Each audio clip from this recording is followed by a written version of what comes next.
healer? Oh, wow, that's a beautiful question. Oh, um, I don't know that I started to feel that I was a healer. I think you're born a healer.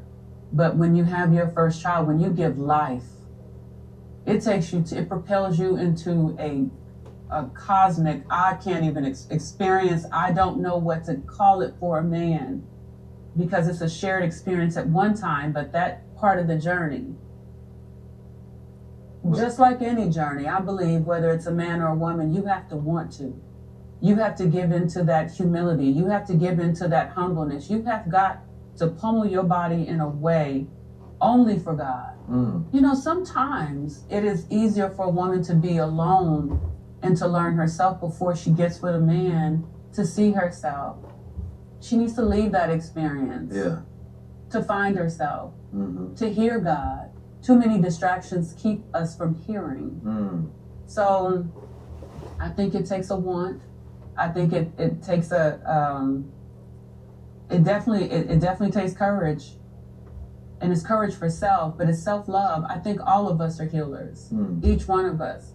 I think all of us have something to offer, but make sure we're all offering. If all of us offered the right things, the healing things, where would we be? But most of us talk in sickness. When you had, how many children have you had? I have two. You had two. Were they natural? Oh, yeah.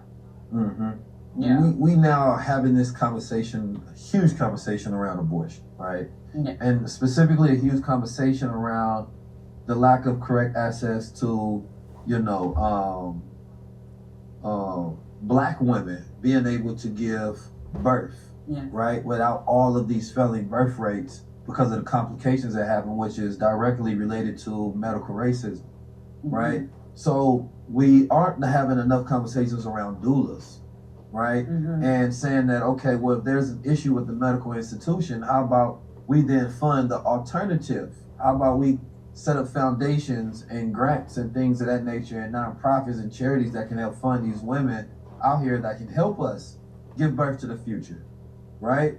So what are your thoughts, number one, when it comes to pregnancy, right? And the miracle of having a baby, if you will. My mom, she had like 11 of them. I don't know how she did all that. Yeah. I like your mother. Yeah. She just making sure she kept going. She had the right one. You know what I mean? I didn't know how to tell her, it's enough. You have to go this way. Shout out to my brothers. I love my brothers. Yes. No, but